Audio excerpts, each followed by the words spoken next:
Hi everybody, Shanon Petrovich with Therapist Talks. Obsessive compulsive disorder. So people refer to themselves and other people as OCD for all sorts of reasons, from being fussy about how you dress, or being really neat and clean at home, or stressing over your appearance and checking in the mirror. But few people really understand what it is, and fewer still understand what to do if someone actually has it. So just a favor before we jump in, if you appreciate these videos, please subscribe, that's over on the left, and share on your social media. My whole purpose in posting these is to share mental health information to those all around the world who will likely never get to see a therapist. So let's jump into the definitions. OCD is defined as the presence of obsessions, compulsions, or both. Kind of obvious. These thoughts and behaviors cause tremendous distress, they take up a lot of time, and they interfere with your daily life and your relationships. An obsession is a recurrent or persistent thought, urge, or image that is experienced as intrusive. That means it's big and scary and awful. It's unwanted and it causes huge anxiety and distress. And the person attempts to ignore or suppress these thoughts or images through other actions. Those are the compulsions. So this isn't the regular run-of-the-mill, I can't get this stupid song out of my head, or even the regular negative thoughts that we all tend to have about ourselves and struggle to get rid of. These are really upsetting and really intrusive. So common obsessive thoughts are the fear of being contaminated by germs or dirt or contaminating others, fear of losing control and harming yourself or others, intrusive sexually explicit or violent thoughts or images, excessive focus on religious or moral ideas, fear of losing or not having things you might need, and fears around order and symmetry and the idea that everything must line up just right or something bad will happen, and other superstitions like excessive attention to something considered lucky or unlucky. Compulsions are defined as repetitive behaviors such as hand washing, ordering, checking and rechecking, things like counting, repeating words, and the person feels driven to do these things in response to that obsession or according to certain rules that must be applied rigidly, or again, something bad will happen. Then the behavior is aimed at preventing or reducing the anxiety or distress or preventing some dreaded situation. However, it's not really connected to, in a realistic way, to the thing that it's designed to neutralize. Common compulsive behaviors are excessive overchecking of things, and often with certain numbers of times that you have to check and recheck with ritual. Counting, tapping, repeating certain words, doing other irrational things to reduce some fear that something bad will happen. Spending a lot of time washing, such as hand washing to the point that your hands are cracked and painful, but continuing to wash them. Ordering or rearranging things, being obsessed with order and symmetry and having superstitions about certain numbers, rituals, or arranging things. Engaging in repetitive religious rituals with fear that if you don't do them just so, then you'll be punished or something bad will happen. And accumulating junk such as old newspapers or empty food containers and having an obsessive fear of letting those things go. When you see someone with this disorder, you have experienced it yourself, you know this is not just being a clean freak or a neat dresser. These are intrusive thoughts, they're miserable, the compulsions are irrational, and they're driven by fear that is intense. Some can hide this from others, while most people, the disorder is pretty obvious. If you have this disorder, ideally you'll want to get help from a therapist and a psychiatrist. The problem can be emotion-based, trauma-based, and it can also be part of a chemical imbalance, and it can be all of the above.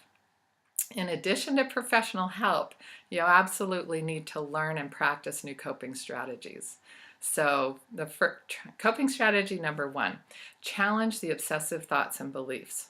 So since these obsessive thoughts derive the compulsive behaviors, we need to start with the thoughts.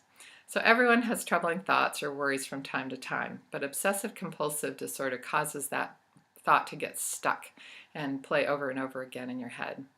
So the first thing is to write down the obsessive thought or belief. It's important to see and separate the reactive mind from the wise mind. So inside our brain is a little walnut-sized part of our midbrain called the amygdala, and that's our reactive mind. It's the survival mind that reacts to a threat with fight, flight, or freeze, shooting adrenaline to our whole body, but it can react to our obsessive thoughts and think we're in danger when we're not. So we need to recognize that these triggers are firing off that amygdala, and you feel like you're in danger, but then your wise mind can distinguish between what's real and imagined fear. So when you write down that thought and the belief behind it, and then write down the truth or what the wise mind knows to be true, then you can create a truth statement that you'll use when that thought comes up. So here are some examples. I'm having an obsession that my hands are dirty, but when I think about it rationally, I know that in my wise mind that they're not. Or my thought or fear is that everything must be lined up in perfect symmetry. And you can write that down and realize, well, it's not imperative. So I like symmetry, but I also can put things out of order and I'll be okay. I like to count, but it's really not important, and it doesn't make me safe from any random event. Or if your obsessive thought is on your safety around checking doors and windows and appliances, then when you check those things, sort of lock in your mind that, well, first of all, to change the thought, you would say checking once is sufficient. And then you create a mental picture and make mental note. Tell yourself, the window is now closed. I see that the oven is off. And then you say, checking once is sufficient. So that's number one, we redefine. Number two, divert. Since the obsessive thought creates the urge to do the compulsive behavior, which is either nonsensical or can even be self-destructive or self-harmful, it's critical to have a list of positive self-care strategies that you can use when you're having an OCD episode. So your list is personal to you, but things like taking a walk, putting on fun music, singing or dancing along, making healthy food, calling a friend, stretching, exercising, doing Pilates or yoga or whatever you could do. This will divert your energy into healthy and positive coping strategies instead of the old unhealthy and irrational compulsions. Again, write these down so that when you get an OCD episode, they're available to you. So number three is devalue. So remind yourself continually that this obsessive thought and the compulsive drive, that they're just thoughts and they're not truths.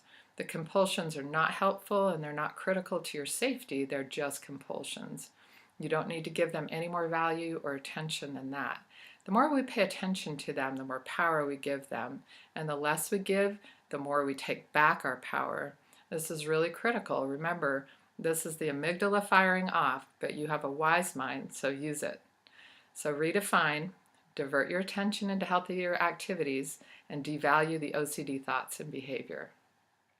Healthy lifestyle also decreases OCD symptoms, so exercise, sleeping well, mindfulness, relaxation, decreasing substances, including alcohol, nicotine, drugs, helping someone with OCD. So if you have a loved one with OCD, the most important things that you can do to help impact their outlook and their recovery is to share these coping strategies for starters, and then be calm and supportive without giving any power to the obsession or compulsion.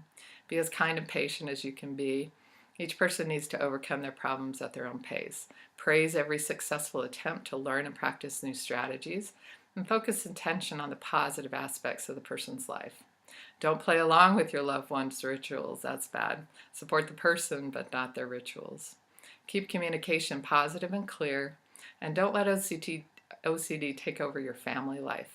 Sit down and talk about it as a family and how you're going to work together to tackle your loved one's symptoms. So treatment for OCD includes the cognitive behavioral strategies that I've just outlined above, and also sometimes medication. Antidepressants are sometimes used in conjunction with therapy. However, they are never effective by themselves. You've got to learn the coping strategies. There is also certainly an underlying trauma response to this. So if you have underlying trauma issues, you need to resolve those with professional help. If you've appreciated this video, please hit like and subscribe and share it on your social media. Thank you so much for watching, and I will talk to you again soon.